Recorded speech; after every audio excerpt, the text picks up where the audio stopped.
Eu quero convidar vocês para abrirem a Bíblia na segunda carta de Paulo aos Coríntios, capítulo 12, e nós vamos ler os versos de 1 a 10 para reflexão bíblica, reflexão na Santa Escritura nessa noite. E vamos conversar um pouquinho, irmãos, sobre o tema glória nas fraquezas. É sobre isso que vamos conversar nessa noite. A palavra de Deus, ela assim afirma: é necessário continuar a gloriar-me. Registro testemunhal do apóstolo Paulo. Mesmo que isso não sirva para nada, passarei as visões e revelações do Senhor. Conheço um homem em Cristo que há 14 anos foi arrebatado ao terceiro céu. Se isso aconteceu no corpo ou fora do corpo, não sei, Deus o sabe. E sei que esse homem, se isso aconteceu no corpo ou fora do corpo, não sei, Deus o sabe, foi arrebatado ao paraíso e ouviu palavras inexprimíveis, as quais não é permitido ao homem mencionar. Nesse homem eu me gloriarei, mas não me gloriarei em mim mesmo, a não ser nas minhas fraquezas. Mas mesmo que quisesse gloriar-me, eu não seria louco, porque estaria dizendo a verdade. No entanto, abstenho-me de fazê-lo, para que ninguém pense de mim além do que em mim vê, ou de mim ouve, até mesmo sobre essas extraordinárias revelações. Portanto, para que eu não me tornasse arrogante, foi-me posto um espinho na carne, um mensageiro de Satanás para me atormentar, para que eu não me tornasse arrogante. Pedi ao Senhor 3 vezes que o tirasse de mim, mas Ele me disse: a minha graça te é suficiente, pois o meu poder se aperfeiçoa na fraqueza. Por isso, de muita boa vontade me gloriarei nas minhas fraquezas, a fim de que o poder de Cristo repouse sobre mim. Por isso, eu me contento nas fraquezas, nas ofensas, nas dificuldades, nas perseguições, nas angústias por causa de Cristo. Pois quando eu sou fraco, então é que sou forte. Vamos repetir o final que Paulo registra?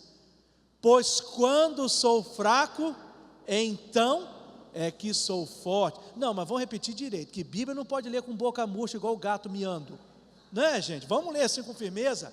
Vamos, é palavra de Deus. Olha que privilégio, a nossa boca tão limitada, tão pequena, não é? Vai ler a Sagrada Escritura. Então tem que ser assim, é privilégio, é presente. Os mudos gostariam de poder pronunciar, depende das libras. Nós podemos. Então vamos dizer com firmeza: pois quando sou fraco, então é que sou forte. Amém, irmãos? Ô povo para ler Bíblia com vontade é esse. Depois de um empurrão, então, quase cai de tão empurrado. Mas minha gente, meu povo querido, meus irmãos, há uma cultura competitiva de mercado no mundo. Tudo é empurrado para a pessoa ser forte com o sentimento de que ela vai ter que passar por cima do outro.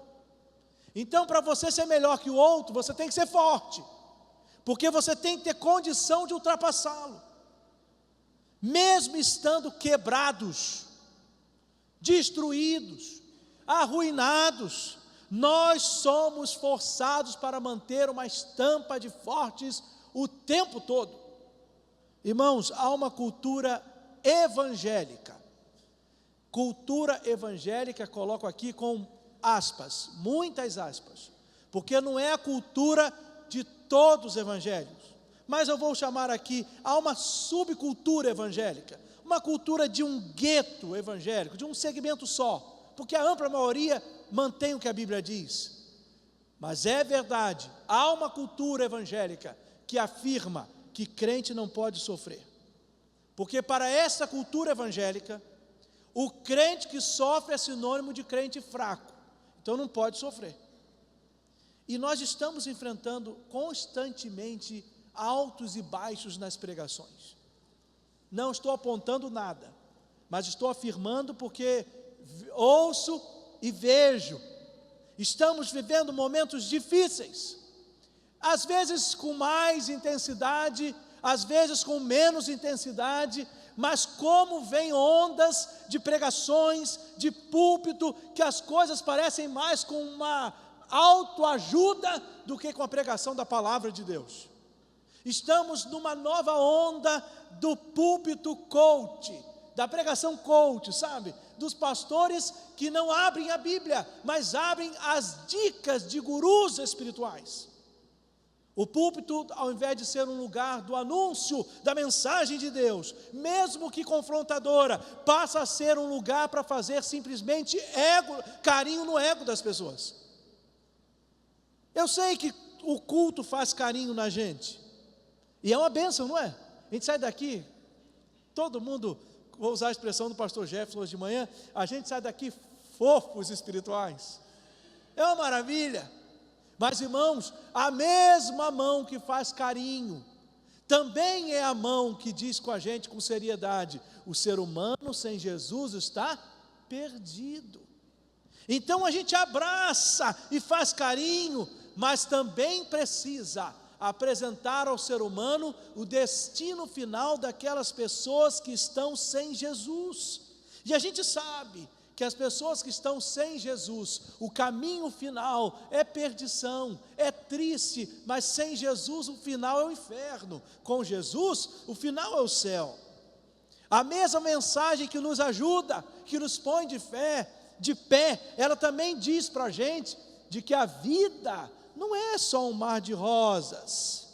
A mensagem bíblica que põe a gente feliz, mas também a mensagem que nos põe feliz por nos ajudar a entender que na vida existem momentos de tempestades. Há dias quando o céu está nublado sobre nós. O mundo, irmãos, o mundo está cansado do mau testemunho dos crentes fortes. Está cansado. Sabe, aqueles que nunca erram, que são coluna da moral nos templos, mas que lamentavelmente são as razões do escândalo do lado de fora. Isso cansa. O mundo não precisa desse tipo de testemunho, do crente forte, daquele que diz: olha, eu sou o perfeitão, eu estou com tudo, eu sou crente, eu sou melhor que todo mundo. Não, o mundo está sendo alcançado pelo bom testemunho dos crentes fracos. Olha que paradoxo é a vida cristã.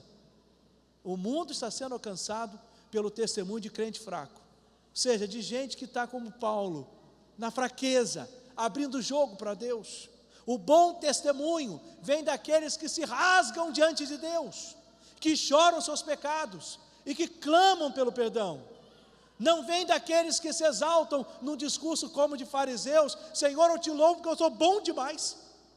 A Bíblia registra tudo, né? A Bíblia é tão boa que registra até as orações equivocadas religiosas.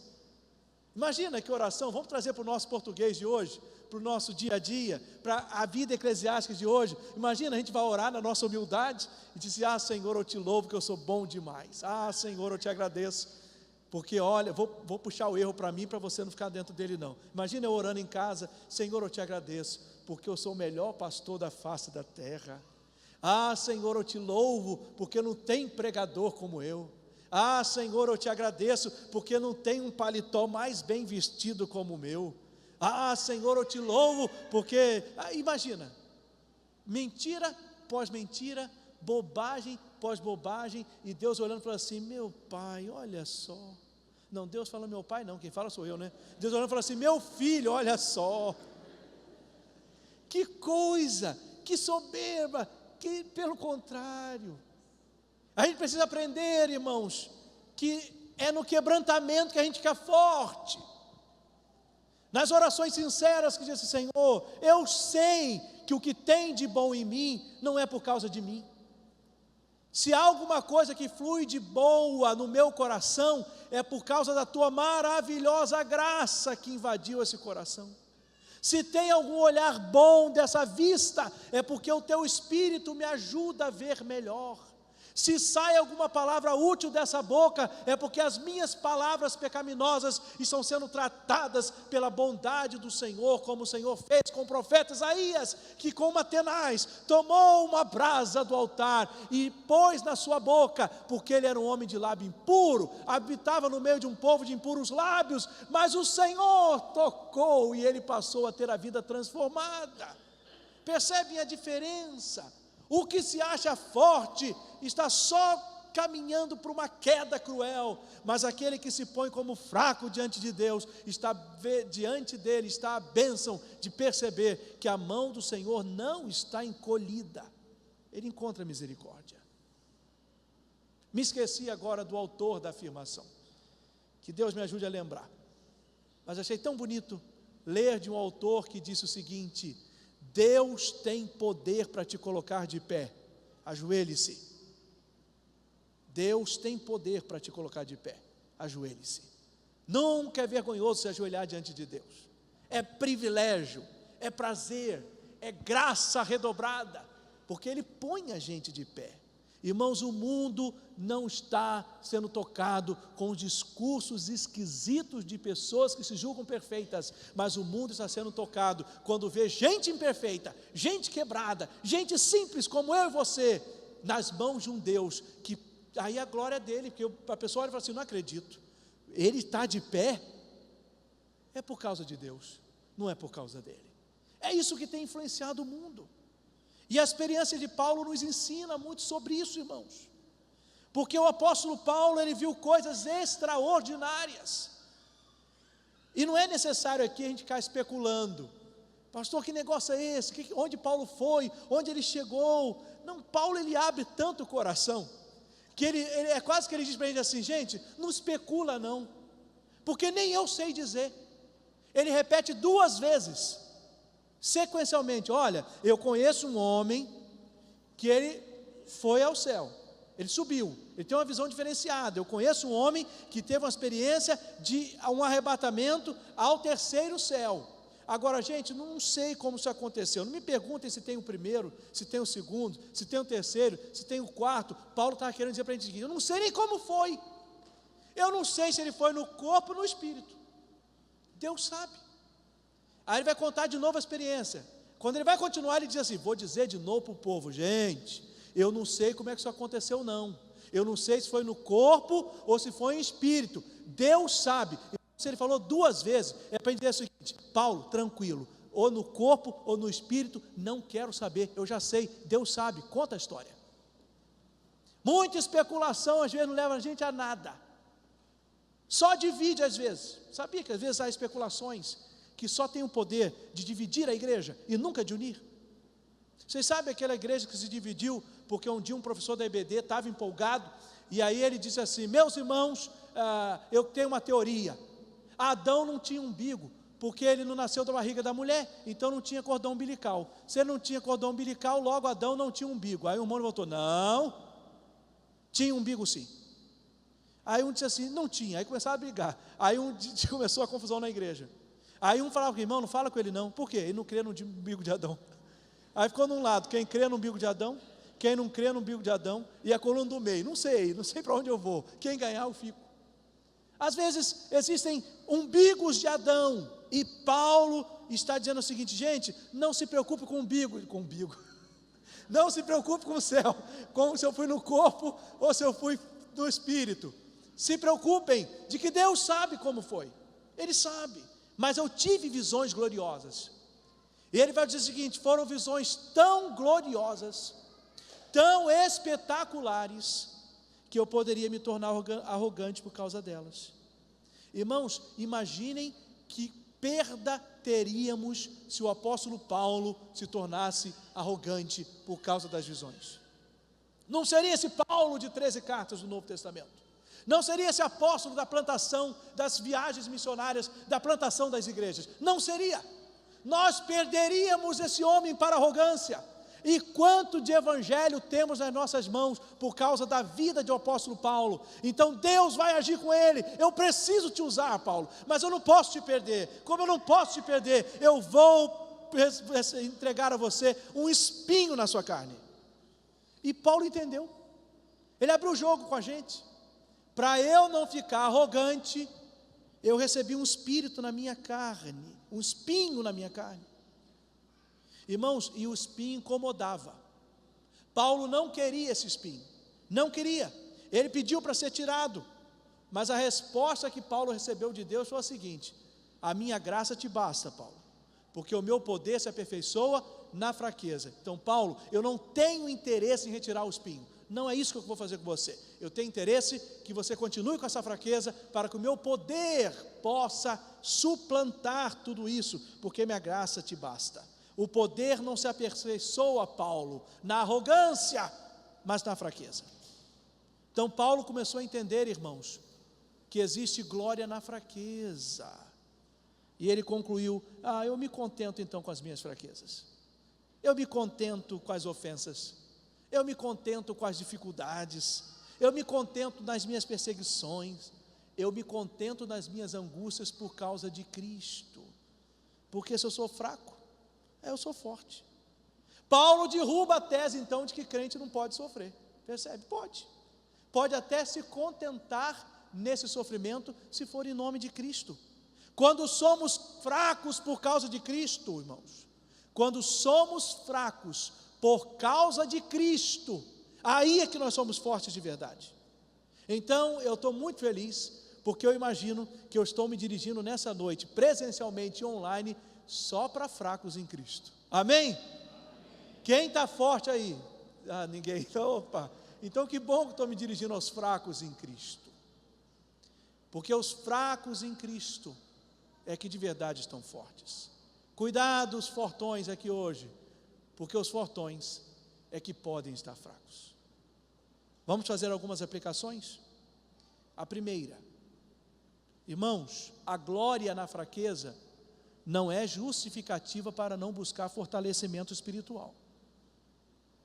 Olha, seria uma irresponsabilidade pensar que não devemos buscar força espiritual, porque somos fortes quando estamos fracos. Não vou buscar força não, porque eu sou forte quando eu sou fraco. Quem pensa assim não entendeu o apóstolo Paulo. Sabe por quê? Fraqueza não é fuga, fraqueza não é desculpa, fraqueza não é motivo para eu abdicar de fazer a minha parte no fortalecimento em Deus. Eu sei que eu sou fraco, mas eu sei que todo dia eu preciso buscar me fortalecer em Deus. Então não é porque amanhã eu vou me sujar, porque a gente acorda, sai de casa e aí se suja. Já que vou me sujar amanhã, para que tomar banho hoje? Não é? Vamos sujar amanhã. Para que eu vou colocar um pijama, se amanhã eu tenho que botar de novo a calça para sair? Então durmo de calça. Estão percebendo as lógicas? Seriam não entender o raciocínio do apóstolo Paulo. Se quando eu estou fraco eu estou forte, então não quero ser forte, não vou buscar força em Deus, que fique fraco. Aí você se entregou, aí você deixou de fazer a sua parte, aí você deixou de buscar a Deus, aí você não está fraco não, aí você está soberbo. E os corações soberbos Deus não atende. Deus atende os corações quebrantados. Fraqueza não é fuga. O apóstolo Paulo não está se tratando diante de Deus, reconhecendo que ele é uma pessoa que vai viver fraca, porque Deus faz ele forte. Não é assim que ele está fazendo não. Ele se gloria nas fraquezas por entender que tudo que tem acontecido de bom nele vem de Deus. Essas visões vieram de Deus, e eu não vou me gloriar em outra coisa senão na minha fraqueza. As experiências gloriosas de Paulo foram fruto da bondade de Deus, irmãos. As fraquezas foram resultantes da natureza pecaminosa dele. Paulo poderia se gabar de visões, mas não. Um espinho o lembrou de como ele era fraco. É muito difícil quando a gente fica se se gabando das visões, para pegar a expressão paulina. Diz que teve uma igreja que fez uma campanha para eleger quem naquele ano poderia ser o crente mais humilde da igreja. E elegeram um homem que era humilde mesmo. O homem era humilde, como a turma dizia, ele mereceu. Deram uma medalha para ele. Qual foi o problema, irmãos? No outro domingo ele usou. Ele veio com a medalha, eu sou o mais humilde. Perdeu o título. A gente precisa entender de que as expressões de Deus na nossa vida não são para uma autopromoção, mas as expressões de Deus na nossa vida são para fortalecimento espiritual. Então, se fortalece, glória a Deus pela fraqueza. Glória a Deus pela fraqueza. Segunda aplicação. A glória na fraqueza, irmãos, é resultado de uma correta percepção espiritual. A glória na fraqueza é resultado de uma correta percepção espiritual. A compreensão do apóstolo Paulo foi fruto de maturidade espiritual. Sabe por quê, irmãos? Um imaturo logo iria se glorificar naquilo que viu. Paulo era maduro, Paulo não fez isso não. Paulo conseguiu entender que a beleza da vida cristã, a beleza da fé, não é a ausência de espinhos. A beleza da fé é a presença da graça. Que percepção maravilhosa que o apóstolo teve. Percepção incrível espiritual. Isso é maturidade de fé. É quando o ser humano consegue perceber que a vida cristã é boa, não porque não tem problema. A vida cristã é boa porque tem graça derramada. Sem problemas, sem graça, está com problema. Agora, com problema, com graça, irmãos, aí a vida vai avançar. A graça é o diferencial, não a ausência do problema. Paulo não se omitiu, irmãos. Vamos ser honestos com ele também. Eu faria o mesmo.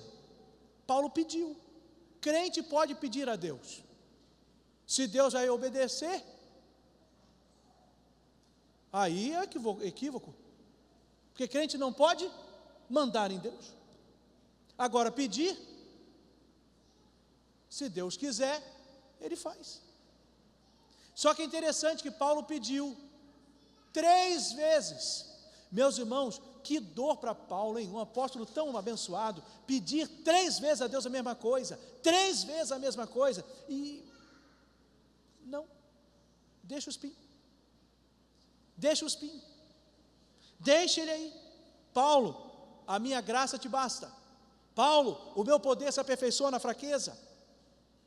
Paulo entendeu, Paulo compreendeu, e a partir disso a sua percepção espiritual ficou mais robusta.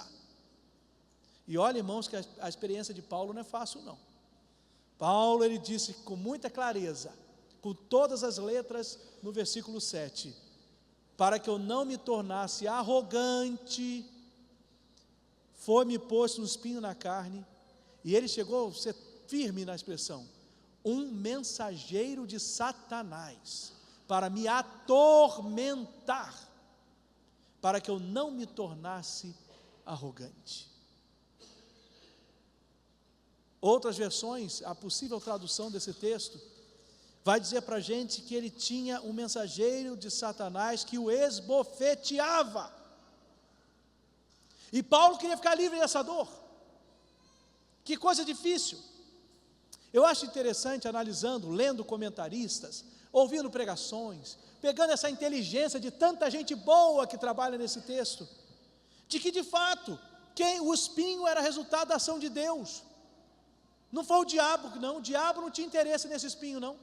O diabo tinha interesse em Paulo arrogante. O espinho foi contra o diabo. Para Paulo era melhor que o espinho saísse de Paulo, porque o diabo dizia, esse homem arrogante, para de me atrapalhar. Mas o espinho fez de Paulo alguém melhor. Então era Deus permitindo. Se tirasse o espinho, o diabo vibrava. Mantendo o espinho, Deus usava. Então é melhor espinho com Deus usando, do que sem espinho com o diabo vibrando. Irmãos, o diabo, ele é citado, um mensageiro de Satanás, Mas não foi Satanás que deu o espinho, não. Não foi. A gente não sabe muita coisa sobre esse espinho. A gente não sabe. Os principais comentaristas levantam hipóteses. Só hipóteses. Alguns vão dizer que esse espinho seria uma doença dolorosa, que o apóstolo Paulo poderia ter. Outros vão dizer que seria um problema nos olhos, que Paulo tinha contraído um problema nos olhos quando ele pegou malária, quando foi na região da Galácia, que era uma região pantanosa. E alguns vão dizer que ele fez isso porque ele agradeceu, escrevendo aos Gálatas, o amor, o companheirismo deles, a tal ponto que, se precisasse, eles tiravam os olhos para dar para ele. Aí alguns dizem, pode ser isso. Não se sabe. É hipótese, nada de afirmação. Outros vão dizer que poderia ser uma rejeição dos judeus, porque Paulo sofria muito com isso, o seu próprio povo rejeitando. Para outros poderia ser uma aflição mental, como uma epilepsia. Não sabemos, não sabemos. Gente, o que a gente sabe é só aquilo que o texto diz. Faz uma menção ali de Paulo sofrendo desde essa visão, ele põe 14 anos para cá. Então pode ser uma correlação de que ele tinha esse sofrimento há 14 anos, não sabemos. Era algo extremamente doloroso, e nós sabemos que era um mensageiro de Satanás. Deus permitiu. Sabe como no caso de Jó? Jó não teve uma permissão? Olha, esse homem não vai ser fiel, tira tudo dele, ele vai, então tira, não toca na vida dele, mas tira. Meus irmãos, quem controla o mundo é Deus. O diabo não está com isso tudo, não. Ele pensa que ele está, mas não está. Como dizia Lutero, o grande reformador, ele disse o seguinte uma vez no seu livro, eu vou citar só a frase dele, mas ele explicou muito bem essa frase. Ele disse assim, o diabo é o diabo de Deus. Ele está amarrado igual um cachorro numa coleira. Ele só vai até onde Deus permite, porque quem controla o mundo é Deus, não o diabo. É por isso que o diabo não toca na nossa vida, porque quem manda na nossa vida é Deus, meu filho. Quem bota a mão nesse corpo aqui é Deus. Se Deus deixar, eu vou fechar a boca, e aí Deus mandou. Ele fez com Jó, quem sou eu? Eu não sou melhor que Jó. Eu luto para que um dia escrevam sobre mim, Jó foi um homem íntegro e temente a Deus. Ah, já pensou que coisa mais linda? Quando eu morrer lá com 140 anos, escreverem lá na lápide, Elildes, homem íntegro e temente a Deus. Quem sou eu? Eu não mereço. Jó merecia, porque a Bíblia diz. Mas se esse homem íntegro e temente a Deus, Deus permitiu, então quem sou eu para reclamar? Se Deus quiser, se Deus tiver propósito, deixa Deus fazer. Mas o diabo está na coleira de Deus. Quem manda é Deus. Quem tem autoridade é Deus. Quem dirige é Deus. Ele pode ser bravo, ele pode ter dente afiado, mas a coleira está na mão do Senhor. Quem dirige é Deus. Então, se é um mensageiro de Satanás, mas quem segura a corrente é Deus, Paulo começou a entender. Pode ser também uma humilhação enorme o que ele estava fazendo, porque a expressão grega me esbofeteava. Eu acho interessante, porque a utilização da palavra original para falar desses me esbofeteava, era o tapa da vergonha mesmo. E qual era o tapa de uma vergonha? O esbofetear. É aquele tapa que se dava no rosto da pessoa para humilhar com as costas das mãos. Ou seja, esse homem não vale nada. Vagabundo, sem vergonha, não vale nada. Fazer assim, ó. O tapa da humilhação. Paulo era muito humilhado com isso. Mas nós não sabemos o que é. Não sabemos. Irmãos, mas é tão bom não saber. Sabe por quê? Se eu soubesse o espinho de Paulo, eu ia dizer assim, problema de Paulo, esse espinho não tem nada a ver comigo. Só que eu não sei. Se eu não sei, pode ser qualquer problema, inclusive o seu, inclusive o meu. Eu sei que as pessoas brincam muito com esse espinho. Isso é só brincadeira, porque isso não é verdade. Já brincaram dizendo, o espinho de Paulo era sogra. Você vê? Coisa horrível. Não é não, sogras são bênçãos. Sogras não são espinhos, sogra é bênção. Essa afirmação, ela deve estar online. Eu ganhei um almoço domingo que vem, pode ter certeza. Sogra é bênção. Está fechado, hein? Depois bota um ok aí no chat. Então, não é isso aí. Isso aí é uma anedota, é uma brincadeira. Não é por aí. A gente não está levando hipóteses da brincadeira. Mas nós temos hipóteses muito claras de confirmação, de que não está identificado, para que eu possa entender que esse espinho também pode ser meu. Agora, irmãos, é um problema, porque isso vai na contramão da teologia da prosperidade que está sendo pregada por aí. Essa teologia não é madura, não. Crente que fica correndo atrás disso, não é maduro também, não. A gente não vive debaixo de uma teologia de prosperidade. A gente vive debaixo da prosperidade de Deus, na sua palavra. Agora, crente que faz jogatina com Deus, Deus não está brincando com ninguém não, irmãos. Deus não tem interesse nisso não. Deus não precisa disso não. Deus tem tudo para nos dar, mas Deus não faz isso por interesse, barganha ou por imposição de crente não. Deus é Senhor, Ele que manda. Ele concede quando Ele quer. Ele responde quando Ele quer. Ele dá quando Ele quer. Deus manda em tudo, irmãos. Deus tem tudo na sua mão. Última aplicação para encerrar. A glória na fraqueza é caminho da graça. Paulo queria se livrar do espinho. Deus queria que ele experimentasse a graça. Aprenda, Paulo, minha graça te basta. Aprenda que meu poder se aperfeiçoa na fraqueza. Não na arrogância, mas na dependência. Paulo, quanto mais dependente, mais aperfeiçoado. Paulo, quanto menos se gloriar em você, mais Deus vai mostrar o seu poder. Paulo, não se glorie, porque o poder de Cristo vai repousar sobre você. Paulo, aprenda que tem glória na fraqueza. Aí ele conclui aprendendo. Isso que é bonito. Deus ficou feliz, porque ele concluiu dizendo: quando eu sou fraco, eu sou forte. Aprendeu a lição, valeu a pena tudo. Paulo entendeu de que ele era forte, justamente por ser fraco. Eu acho muito bonito o exemplo da mulher cananeia. Essa mulher, ela foi até Jesus, lá em Mateus 15, versos 21 a 28, registra essa experiência.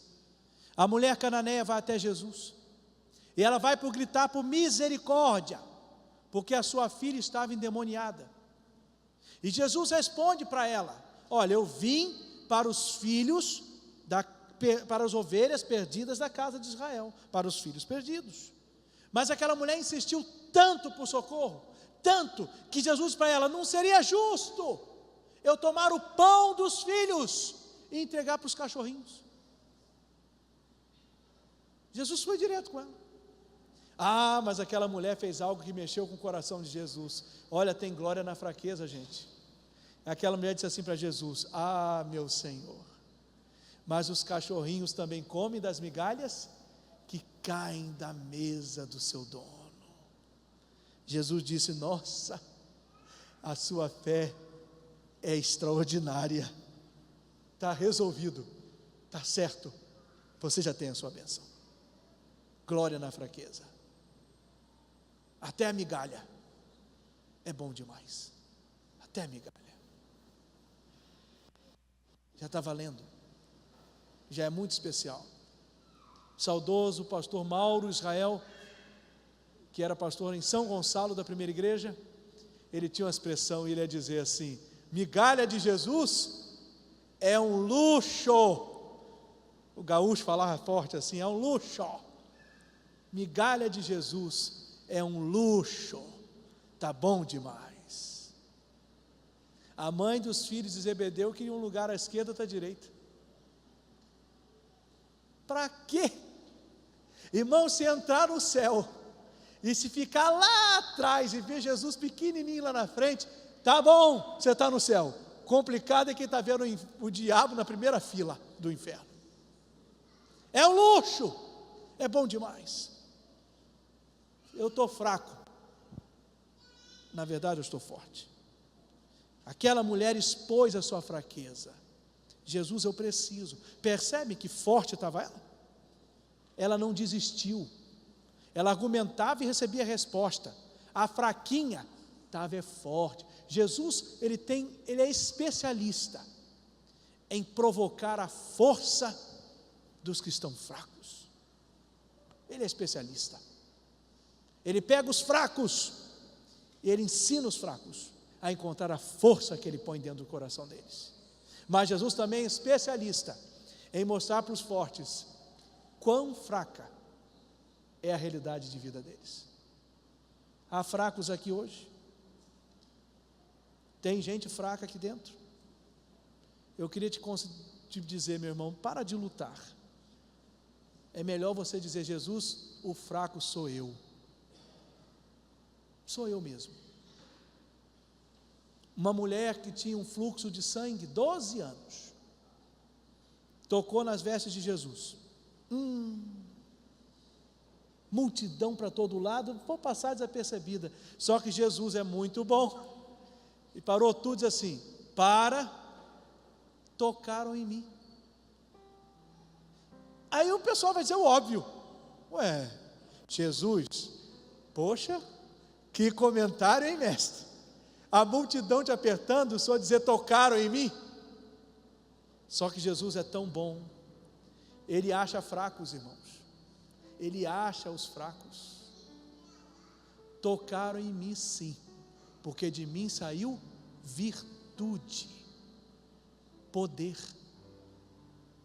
Quem é aí, irmãos? Aquela mulher fica parada, imagina a dor, trêmula, envergonhada até.